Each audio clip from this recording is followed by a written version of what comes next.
आयत पाक की थोड़ी सी तमहीद पेश कर दे। रब क्या फरमाता है, वरफ़अना लका ज़िक्रक, माना हुआ ऐ महबूब हमने आपके लिए आपके जिक्र को बुलंद कर दिया। अल्लाह कह रहा है ऐ महबूब हमने आपके लिए आपके जिक्र को बुलंद कर दिया। सवाल होता है मौला दौलत से भी आदमी बुलंद होता है, हुकूमत से भी आदमी बुलंद होता है, तो अल्लाह ताला अपने महबूब को दौलत देके क्यों नहीं बुलंद किया, हुकूमत देकर क्यों नहीं बुलंद किया, इसका जिक्र क्यों नहीं किया? तो मुफस्सिरीन फरमाते हैं कि इसलिए नहीं, ये इल्मी नुकात है जो पेश कर रहा हूँ, किस लिए नहीं कहा दौलत के ताल्लुक से कि जब तक इंसान के पास दौलत है, बुलंद है, दौलत खत्म हो गई दोस्त भी दोस्ती खत्म कर लेता है, दोस्त भी भाग जाता है। जब तक दौलत है 10 आगे 10 पीछे, 5 दरवाजे पर उठते बैठते रहते हैं, दौलत खत्म हुई दोस्ती खत्म। और अगर हुकूमत की बात करते तो जब तक हाकिम कुर्सी पर है, हुकूमत है, कलम में ताकत है, जबान में ताकत है, जात में ताकत है, हुकूमत खत्म हो गई, अब उसकी बुलंदी खत्म हो गई, न कलम बोलता है, न जबान बोलती है, न जात बोलती है, इसलिए कि उस वक्त तक उसकी मांग है जब तक के हाकिम के पास हुकूमत है। बात खत्म। अब रब फरमाता है कि हमने तेरे लिए तेरे जिक्र को बुलंद किया, तो अल्लाह फरमाता है हुकूमत फानी है, दौलत फानी है, दुनिया फानी है, और ऐ महबूब तेरा रब बाकी है, रब खत्म न होगा। जब रब खत्म न होगा तो महबूब तेरा जिक्र भी खत्म न होगा, तेरा जिक्र भी बाकी रहेगा। अब एक मिसाल दे दूं आपको, ये शामियाना है, इसमें इंसान का अमल दाखिल है, इसको बुलंद किसने किया? इंसान ने, आदमी ने 7 फीट इसकी बुलंदी रखा। अगर इसको कोई पस्त करना चाहे तो कर सकता है, इसलिए कि इसको बुलंद करने वाला आदमी है, इसको बुलंद करने वाला आदमी है इंसान, इसको बुलंद भी किया जा सकता है और पस्त भी किया जा सकता है। अगर पस्त करना हो तो 1-1 फीट पावा जो लगा है खोद दीजिए तो 1 फीट पस्त, और 1 फीट ईंट रख करके ऊपर कर दीजिए तो 1 फीट बुलंद। ये इसको इंसान का अमल दाखिल है, इसलिए इसको पस्त किया जा सकता है। अब आपको एक बात बताऊं कि चांद बुलंद है, चांद बुलंद है ना, तो चांद को बुलंद किसने किया? अल्लाह ने। कितना बुलंद किया? जहां तक वो चाहा कितना बुलंद किया। अगर सवाल हो चांद कितना बुलंद है तो आप तो इतना बता सकते हैं कि उसकी बुलंदी को नापा नहीं हूं, लेकिन इतना है कि आसमान के नीचे है, इतना है आसमान के नीचे है। सूरज जो बुलंद है उसको किसने बुलंद किया? अल्लाह ने। तो आपसे सवाल हो कितना बुलंद है तो आप कहेंगे उलमा से सुना है सूरज 4थे आसमान पर है, तो वहां की बुलंदी किसने दी? अल्लाह ने दी। अब पूरी दुनिया मिलकर चाहे कि चांद की बुलंदी को 1 इंच पस्ती में बदल दिया जाए, 1 इंच नीचा कर दिया जाए, तो उसको पूरी दुनिया मिलकर चांद को नीचा नहीं कर सकता है, इसलिए कि चांद के बुलंदी में इंसान का अमल नहीं है, उसको रब ने बुलंद किया है। सूरज को कोई चाहे कि 4थे आसमान से 3रे पर कर दे तो नहीं कर सकती दुनिया, इसलिए कि सूरज को 4थे आसमान पर इंसान ने नहीं रब्बुल किरदार ने किया है। तो जिसको रब बुलंद कर दे उसको सब मिलकर पस्त न कर सके। आसमान को किसने बुलंद किया? अल्लाह ने। तो उसको कोई पस्त नहीं कर सकता।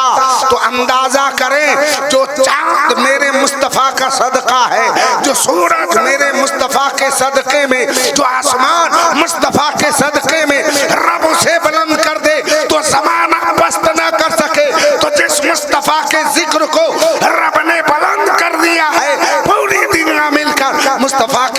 को पस्त नहीं कर सकती। इसलिए तो आला हजरत अजीमुल बरकत मुजद्दिद दीनो मिल्लत इमाम इश्क व मोहब्बत पुकार उठे, हश्र तक डालेंगे हम पैदाई से मौला की धूम, हश्र तक डालेंगे हम पैदाई से मौला की धूम, मिसल फारस नज़्द के किले गिरा। अब एक बात बता दूं, यहाँ पर आला हजरत की बारगाह में सवाल करें कि सरकार एमे फारस क्यों आ गया? लफ्ज फारस है ना, मिसल फारस, तो फारस को आप क्यों लाए? तो तारीख का मुताला करें तो फारस कौन सी जगह है जिसको आज इराक बोला जाता है, ईरान बोला जाता है, उसके मज़ाफ़ात का कुछ इलाका, ये सब उस जमाने में फारस बोला जाता था। ये सब क्या बोला जाता था? फारस। तो फारस के हाकिम ने मुल्क फारस में इतना मजबूत किला बनाया था और उसको गुरूर था, घमंड था कि हमारे किले को गिराना दूर की बात है, पूरी दुनिया के हाकिम मिलकर हिला ना पाएगा। उसका गुरूर था, तकब्बुर था कि हिला ना पाएगा। अब ये उसका गुरूर था, मेरे मुस्तफ़ा आए हर जुल्म को ख़त्म करने, गुरूर को खाक में मिलाने, तकब्बुर का जनाजा निकालने, इसलिए मुस्तफ़ा की आमद हुई है। उसका गुरूर था और दुनिया ने लोहा माना था कि ये किला इतना मजबूत है, वाकई कोई हिला ना पाएगा। मेरे मुस्तफ़ा 12 तारीख को रबीउन नूर में सुबह सौदा सादिक के वक्त दोशंबा के दिन अब्दुल मुत्तलिब के घर में मुस्तफ़ा करीम की मिलाद हुई। मिलाद के माने पैदाइश, मुस्तफ़ा पैदा हो रहे हैं यानी नबी की मिलाद हो रही है। और उधर अचानक वो फारस के किले की दीवार फट गई। कितनी फटी? इतनी हटी फट के कि एक आदमी आसानी से अंदर दाखिल हो जाए और फिर अंदर से बाहर निकल जाए। शक होकर दीवार इतनी हट गई, फट गई। अब इधर मुस्तफ़ा की मिलाद, उधर सालिम के किले की दीवार फटी। दीवार ही नहीं, 14 कंगूरे जमीन पर गिर पड़े। 14 कंगूरे जमीन पर गिर पड़े। हाकिम ने जब सुबह देखा, घबरा गया हूँ, इतना मजबूत किला, अपने आप दीवार फटी कैसे? कुछ न कुछ मामला है। तो काहिनों को, नजूमियों को बुलाया और काहिन नजूमी ये हकीकत नहीं बताते, अटाक छटाक बता देते हैं। कभी कभी उसका भी तीर निशाने पर लग जाता है। तो उसने सितारों के चाल से एक नजूमी ने जब निकाला तो उसका तीर निशाने पर लगा। कहो हाकिमे फारस, वजह यह है दीवार फटने की कि मक्का के शहर में अब्दुल मुत्तलिब के घर में अब्दुल्लाह का लाल बनकर, आमना के आंखों का तारा बनकर नबी मोहतरम आखिरुज़्ज़मा मोहम्मद इब्ने अब्दुल्लाह पैदा हुए हैं। उनकी पैदाइश से तेरे किले की दीवार फट गई। इसीलिए आला फरमाते हैं कि उसका गुरूर तो खाक में मिला और तू जिक्र मुस्तफ़ा को रोकने की बात करता है। तो हम तुमसे लड़ेंगे नहीं, हम तुमसे भिड़ेंगे नहीं, हम लाठी नहीं चलाएंगे, हम बुलडोजर लेकर तेरे दीवार को तोड़ने नहीं जाएंगे। हम नई कोट में मिलाद मनाएंगे और नज़्द का किला गिरता जाएगा। तो इसीलिए फरमाते हैं मिसल फारस नज़्द के किले गिराते जाएंगे। ये था। अब एक बात आखिर में लास्ट मुनासिब है, नबी के पैदाइश का महीना है और नबी की पैदाइश बयान ना हो तो पैदाइश हजरत अब्दुल्ला और हजरत आमिना।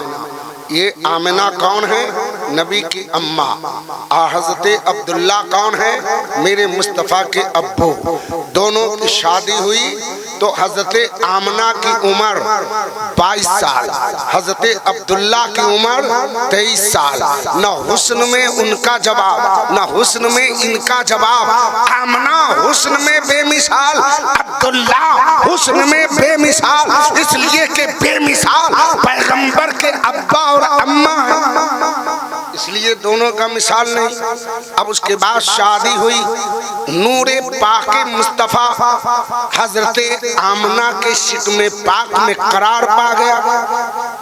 नूरे कतरे नूरे पाके मुस्तफा सुल्बे पाके अब्दुल्ला से मुंतकिल होकर रहमे पाके आमना में करार पा गया। और जमाने का दस्तूर था, मक्का वाले तिजारत के लिए जाते तो बहुत सारे लोग काफिला की शक्ल में कि अगर रास्ते में डाकू हमला करे तो हम मुकाबला कर सके। और साल साल भर लगता था रास्ते में, गधा खच्चर ऊंट से लोग जाते थे। तो ये कम रफ्तार सवारी है, तो सब सफर पर जाने लगे। तो अब्दुल्ला भी तजारत के लिए उन्हीं तुज्जार काफिलों के साथ आप भी रवाना हो गए। घर में बीवी जवान हसीन खूबसूरत, जवाब नहीं नाम हजरत पाक आमना बीबी, मुसलमानों की माँ, मेरे मुस्तफा की माँ घर में है और अब्बा चले तिजारत में। और मुस्तफा आमना के पेट में 2 महीने के, कितने दिन के? 2 महीने के। उधर चले, साल लग गया। अब उधर से वापस हुए, वापसी में मदीना आए। मदीना में हजरत अब्दुल्ला की तबीयत खराब हो गई। लोगों ने बड़ी कोशिश की, तबीयत बिगड़ती गई, यहाँ तक कि आपका विशाले पुरमलाल हो गया, आप इंतकाल कर गए। सारे काफिले वाले को सदमा हुआ। उस जमाने में मोबाइल नहीं था और इधर हजरत आमना इंतजार में है, आरज़ू है, तमन्नाएं है, मेरा शौहर मेरा सरताज तिजारत के लिए गए हैं, अब वापस होने वाले होंगे, आ रहे होंगे, अब उनका इंतजार है। हर बीवी अपने शौहर का इंतजार करती है। ये तो यानी फितरत औरत है और होनी भी चाहिए। यही तो दीन बता रहा है, यही तो इस्लाम बता रहा है। हजरत आमना इंतजार में है, बड़ी खुश है कि आप आने का वक्त करीब आ गया है। आमना अपना जो लिबास है उसको तब्दील करती है, बनाव सिंगार करती है, घर के दीवारों को सजाती है, कमरे को सजाती है। मेरा शौहर आने वाला है, सरताज आने वाला है। और उधर अब्दुल्ला का इंतकाल हो गया। मेरे प्यारो गौर करो, अब वहाँ से फिर काफिला रवाना हुआ तो एक मंजिल मक्का शरीफ रह गया। तो वहाँ काफिला रुका और आदत के मुताबिक एक आदमी तेज रफ्तारी के साथ मक्के में गया और जाकर वहाँ ऐलान किया, जो काफिला तिजारत के लिए यानी मुल्क शाम गया था वो अनकरीब आ गया है, एक मंजिल रह गया है, अब वो वहाँ से चलने वाला है। ये खबर मक्के में हुई कि काफिला आ रहा है, करीब से करीब तर आ गया है। तो जिसका बेटा गया था बाप खुशी में झूम उठा, जिसका बाप गया था बेटा खुशी में झूम उठा, जिसका शौहर गया था बीवी खुशी में झूमने लगी, जिसका भाई गया था बहन खुशी में उछल गई, जिसके अब्बू गए थे छोटी उम्र की बच्चियां खुशी में गीत गाने लगी। उन्हीं खुशी मनाने वालों में हजरत अब्दुल मुत्तलिब भी है। वाह मेरा बेटा अब्दुल्ला आ रहा है, अमीर हमजा खुश है, मेरा भाई अब्दुल्ला आ रहा है। अब्दुल मुत्तलिब खुशी में है, मेरा भाई आ रहा है। अमीर हमजा खुशी में है, मेरा भाई आ रहा है। घर के अंदर बीबी तैयबा ताहिरा, साथ तैयबा ताहिरा, आमना खातून खुश है, मेरे सरताज आ रहे हैं, खुशी मना रहे हैं। इतने में वो काफिला मक्का शरीफ के बिल्कुल करीब आ गया, जैसे गांव के करीब आ गया। खबर हुई, जिसका बाप भाई था वो सब रोड पे निकल आए सही राह पर सब आगे बढ़े। उसी हुजूम में अब्दुल मुत्तलिब भी है, अमीर हमजा भी है, अबू तालिब भी है, अबू लहब भी है। ये सब आगे बढ़े। अब उनके बाद काफिला करीब आया तो हर बाप बेटे के सीने से लग गया, हर बेटा बाप के कलेजे से लग गया, हर भाई भाई के बगलगीर हो गया। छोटी उम्र की बच्चियां अपने अब्बू के कलेजे से लिपट गई। छोटी उम्र की बहनें भाई के गर्दन पर यानी बाहों का हल्का डालकर इस तरह झूला झूलने लगी। उसी भीड़ में अब्दुल मुत्तलिब की नजर अपने बेटा अब्दुल्लाह की तलाश में नजर इधर उधर भटक रही है। मेरा प्यारा कहाँ, मेरा बेटा कहाँ, मेरा लखते जिगर कहाँ, मेरा बेटा कहाँ। अब्दुल मुत्तलिब की निगाहें ढूंढ रही है। सब तो नजर आ रहा है, अब्दुल्ला नजर नहीं आ रहे हैं। बहुत बेताब हो जाते हैं। अमीर हमजा की निगाह ढूंढ रही है, अबू तालिब की नजर ढूंढ रही है, और अब्बास की नजर ढूंढ रही है, अबू लहब की नजर ढूंढ रही है। अब्दुल्ला नजर में न आया तो एक के गर्दन को पकड़कर अब्दुल मुत्तलिब ने पूछा, ये तो बता, तेरे साथ मेरा बेटा अब्दुल्ला भी गया था, तिजारत करके लौटा है, सब तो नजर में आ रहा है, मेरा बेटा कहाँ है, अब्दुल्ला कहाँ है। इतना पूछना था कि वो आदमी के आंखों में आंसुओं का बादल छा गया, होंठ हिलने लगे, जिसमें लर्जा आ गया, पांव कांपने लगा, होंठ हिलने लगे। अब कैसे ये खबर थी, लेकिन दिल टुकड़े टुकड़ा हुआ। उसके बावजूद जबर करके वो आदमी कहता है, ओ सरदारे बतहा, सरदारे कुरैश, जिस बेटे की बात कर रहे हैं वो बेटा अब नहीं मिलेगा, वो दुनिया में नहीं है, वापसी के वक्त मदीने में इंतकाल हो गया है, हम लोग दफन करके आ रहे हैं, अब वो बेटा ना मिलेगा। इतना सुनना था, एक बाप है, दिल फट गया। जमीन पर हजरत अब्दुल मुत्तलिब गिरे और चीखे, रोने लगे। बेहोशी तारी हो गई। भाइयों ने रोना शुरू किया, काफिला वालों ने सहारा दी और उठाया और उन्हें तशफ़ी दी। पकड़ के लोग आ रहे हैं और इधर आमिना खातून कभी दरवाजा बंद है, उसकी सांस से निगाह लगा के देखती है। तमन्ना है कि मेरा शौहर निगाह में आ जाए, मेरा सरदार मेरी निगाहों के सामने आ जाए, उनका चेहरा मैं देख लूं।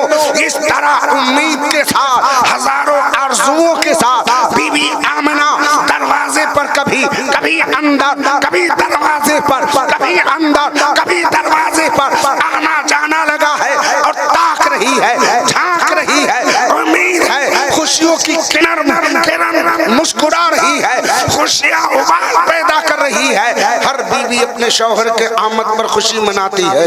आमिना खुशी मना रही है। अल्लाह अकबर। इतने में भीड़ घर की तरफ आ रही है। आमिना ने दरवाजे से देखा तो खुशी में दिल धड़कने लगा। अब मेरा शौहर करीब आ गया है। अब लोगों का हुजूम नजर आ रहा है, कदमों की चाप सुनाई दे रही है, कदम का आहट सुनाई दे रहा है। ये आमिना सोच रही है, जब तक के आमिना की नजर अपने ससुर अब्दुल मुत्तलिब पर पड़ी तो आमिना ठिठक के रह गई, तड़प गई। मेरा ससुर, मेरे शौहर का अब्बा रो क्यों रहे हैं? बेटे के आमद पर तो बाप खुशी मनाता है, बाप का चेहरा गुलाब की तरह खिल जाता है, बाप खुशी में झूम उठता है।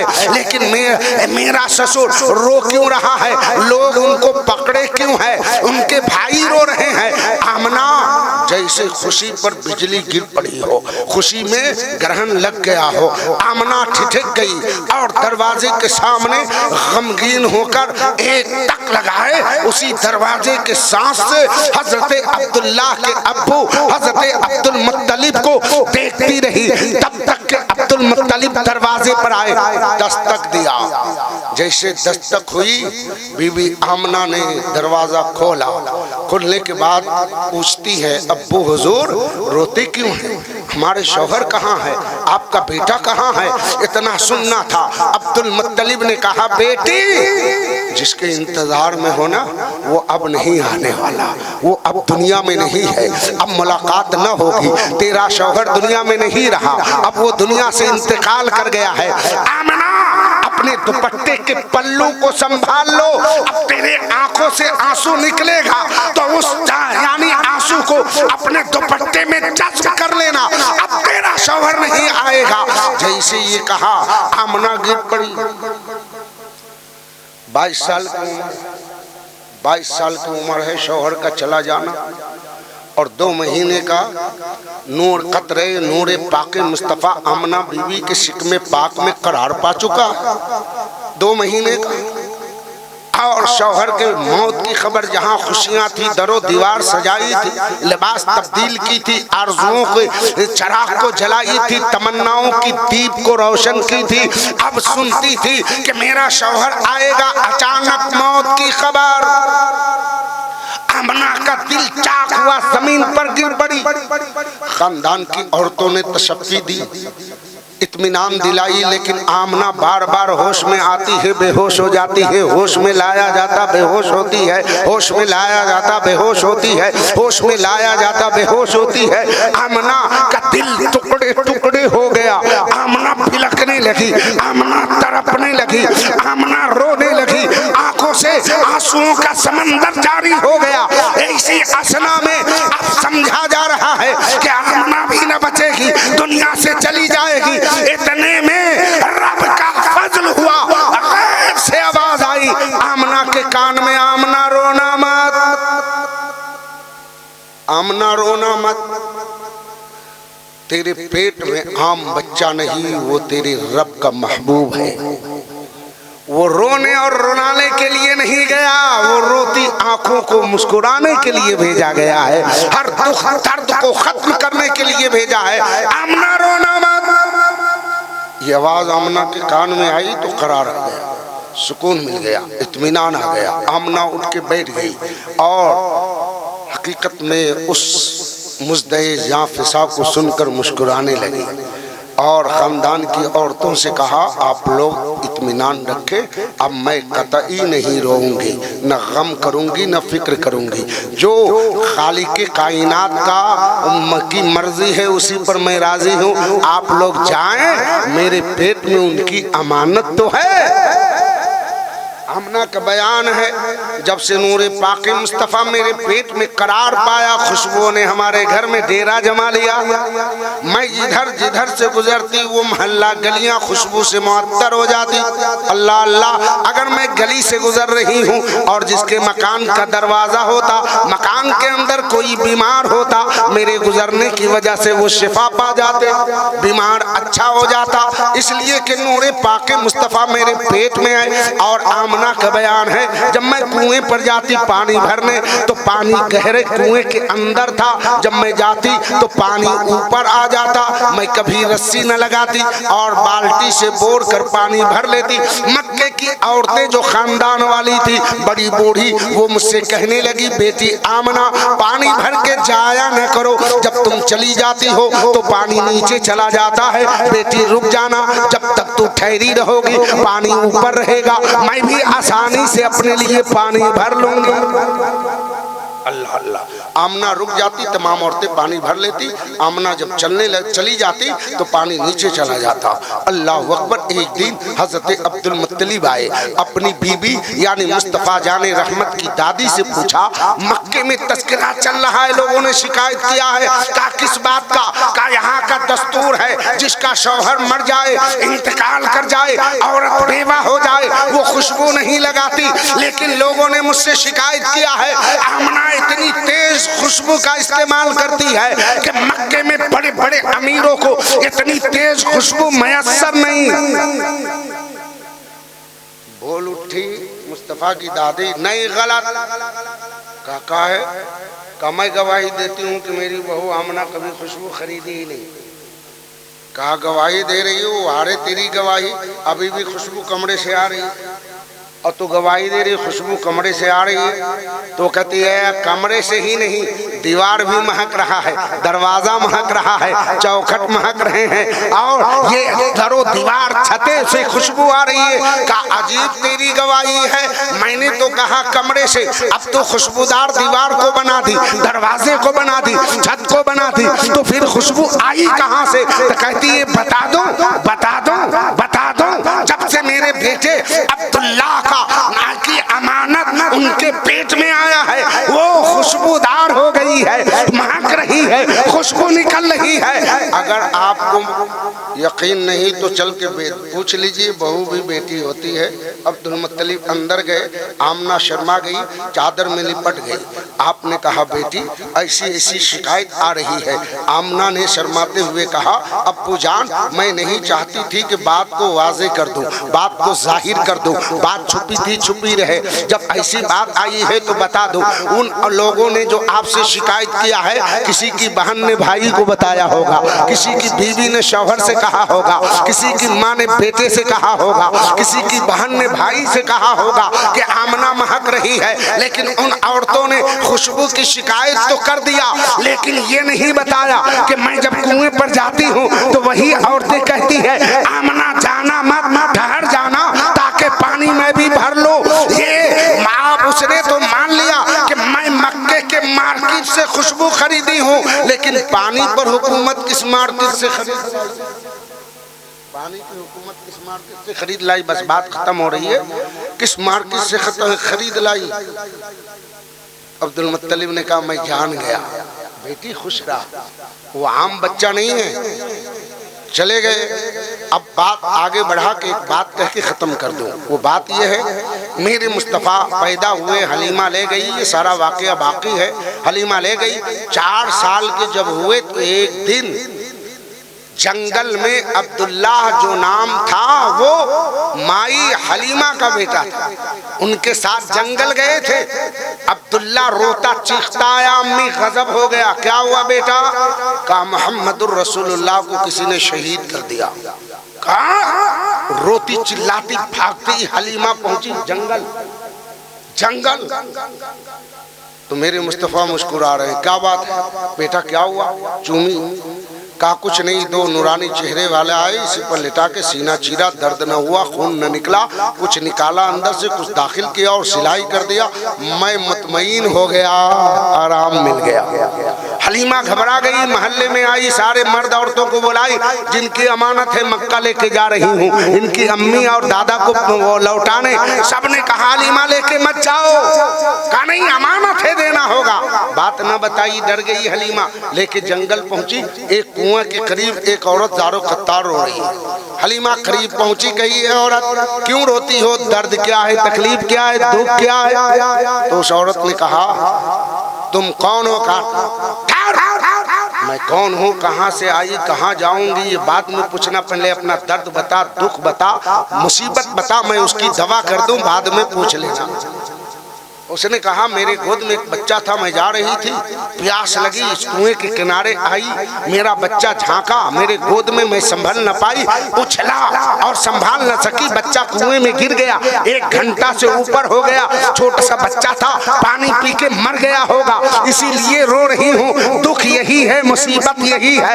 हज़रत हलीमा मुस्कुराई। मुस्तफ़ा करीम 4 साल के हैं, उनके ऊपर देखी, मुस्तफ़ा समझ गए, कुएं के करीब गए, दाएं देखा, बाएं देखा, आगे देखा, पीछे देखा, एक नजर अम्मा हलीमा पर, मतलब जो आपके दिल की आरज़ू है पूरा किए देता हूँ, एक नजर बच्चे के माँ पर, रो मत, तेरा बेटा जिंदा निकलेगा। और मुस्तफ़ा करीम ने कुएं में अपना थूके पाक डाल दिया, लवाबे देहन डाल दिया, थूके पाक का पढ़ना था, पानी में उबाल पैदा हुआ, इतना तेज पानी उछला कि उस औरत का बच्चा बाहर फेंक दिया पानी में। अब बच्चा बाहर फेंका तो बच्चा का पेट फूला नहीं था, मरा नहीं था, बच्चा पानी जमीन पर आया, हाथ भी चला रहा है, पाँव भी चला रहा है, बच्चा मुस्कुरा रहा है, आसमान के सूरज को देख रहा है, मुस्कुरा रहा है।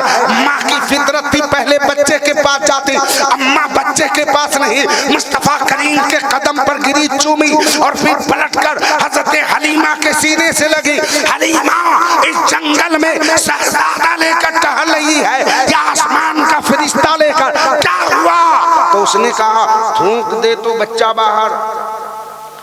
हलीमा ने कहा तूने एक देखी तो इतना घबरा गई, मैं तो हर रोज देखती। मैं हर रोज देखती हूँ। कहा अच्छा, कहा मेरे मुस्तफ़ा करीम की जिंदगी अजीम है। अब यानी मतलब ये है खाक हो जाए अदू जलकर मगर हम तो रजा, दम में जब तक दम है जिक्र उनका सुनाते जाएंगे, जिक्र उनका सुनाते जाएंगे।